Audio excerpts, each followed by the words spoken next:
have our home crowd, have the band. I love seeing all the youth football league down there on the field, and have your family here. I mean, it always makes it a little bit more, proud and humbling, and you're grateful, that we get the opportunity to do this, and proud of our young men. We went at halftime. I thought, that last 4 minutes of the half, first 3 minutes of the second half, that's kind of how you want to operate, and we're able to score. We knew we gave them the ball with time on the clock there at the end of the half, and we got the ball back, was able to call a timeout. We got a hand on the punt. Next thing you know, we're throwing it up to Bryce for a field goal. And then I thought the most important thing we needed to do was come out after halftime and put points on the board, and we were. And there's a lot of stuff in between we got to clean up, we got to learn from, and we'll do that. But it is so hard winning college football games, and that's why I tell our kids, stay in the fight. I know what we would do if we're down 17. Now we're up 17. How are we going to finish this next 30 minutes of a football game? Career high both for Mitch and Bryce today. How's the team their relationship kind of grow the last couple of years on and off the field? You probably saw it a couple of years ago at the end, that 3-7 year where, they started connecting in the blowout losses to North Dakota State, South Dakota State. Mitch threw it up and Bryce made the catches. And to see it last year, to see it in the summer, to see it in the off season, there's definitely a connection there. And, they both are tremendous players for us. And, it's hard each week going in and getting yourself ready. I don't know if you guys realized it, but, we played without Aiden Parker today at center. We played a redshirt freshman walk-on.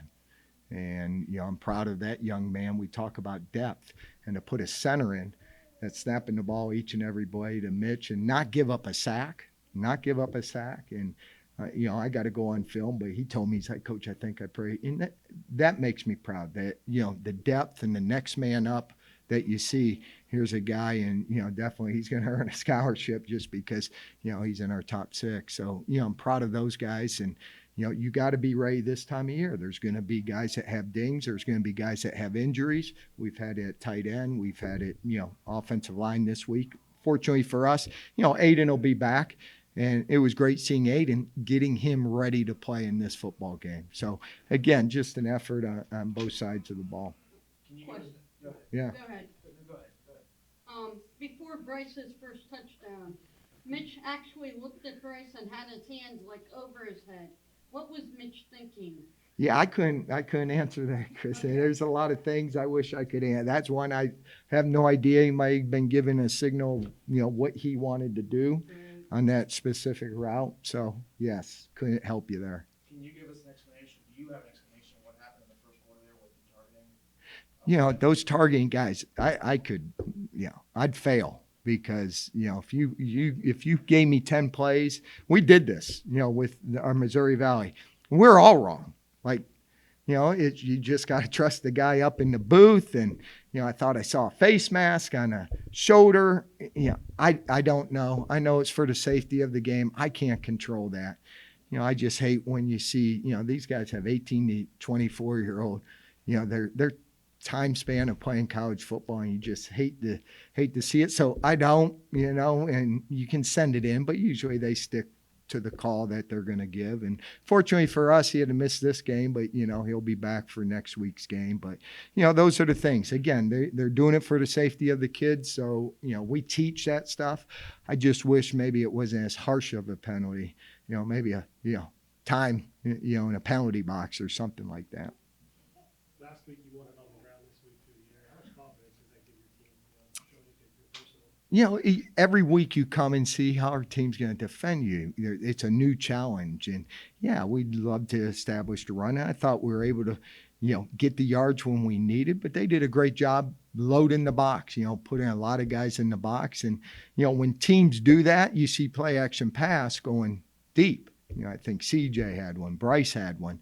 So, a couple of years ago, teams put that many guys in the box. Guess what? We couldn't do anything, because we couldn't throw the ball downfield. But when you have the receivers we do and the protection that our offensive line gave, and you give Mitch time to throw the football, he's going to find the open receiver. And those guys are great athletes. I still love our wide receiver room. And the things you guys don't see is how they're blocking, blocking on the bubble plays and blocking downfields when we do get explosive. So they're doing more than just catching the football, and that makes me proud as a head coach. Hey, Coach, with all three phases going pretty good for you this year, are you looking forward to next week's game? Yeah, I think every week it's November. So if you're going to be a contender, you got to play your best football. One of the things we said going in, actions speak louder than words. It's November, your actions. We got to go out and we got to win football games week in, week out. Every game's going to be a challenge. Don't give me records. Don't give me every game we play in the Missouri Valley. There's a reason those guys, when they get in the playoffs, are ready for playoff football, because every week you're going to be challenged. Our players, their players, we're all about equal.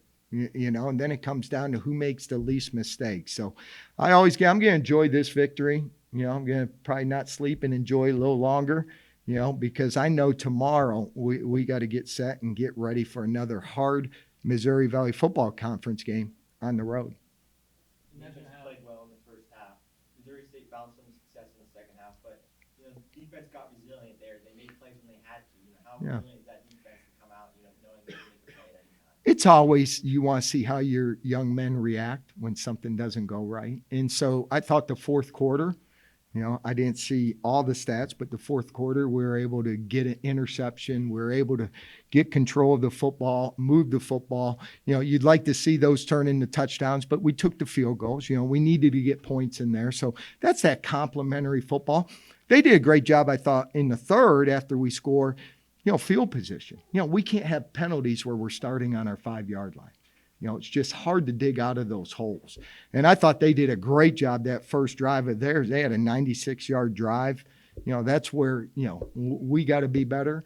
We're going to study this tape just like you do from a loss or a win. Study, assess it, see where we need to get better so that in a week we're ready to be able to compete against our next opponent. Coach, you mentioned how just tough each game is just to win one game in college football. What's it like stringing a couple together before hitting the road? It is, and the best time of year. This is when you have to be playing your best football. I don't know if I've seen us play our best football. That's why the actions go show it. And during the week of practice, I think we've been very consistent in how we prepare and how we practice. But you got to go out on Saturday. The plan wasn't to give up and be down 7-0. All of a sudden, you got to adjust. You got to make the adjustments, and you got to trust your players doing their job. Trust our offense is going to get us back in the game, which they did. So each and every week, I sit there and you got to see what happens. And I thought our kids reacted well, responded well. Coach, I want to ask you, just talk about what it means for if he goes down and play to see Bo come in and just do what he's been doing. Because week by week, he always tries to do something. Yeah, you see that every position. I know the quarterback's probably highlighted. You've seen Joey Farthing. You saw Cyrus Troll, who's a true freshman. True freshman hasn't been here. Our freshmen, we try to let them figure things out before we throw them in, but we wanted to give them a little taste of it. And you have 4 games. You can do that with your freshmen without burning their red shirt. So for me, you saw Van Keen come in. You saw Senefani have to play today, with DeMarco Augustin. So for us, Bo can go in there. We trust him. He practices every day. He gets, maybe not equal reps, but, those guys sit in meetings, they watch games, and they're all on the same page. And, we know that regardless of who, tight end, offensive line, the next guy up, we talk about, depth. And do I feel good about our quarterback? I feel good about Max Blank, who's, you haven't seen him. He's our third-string quarterback. So, to get Bo in there, we have faith in Bo and his throwing ability and his ability to run. And when we need him, he's got to be ready to answer that call.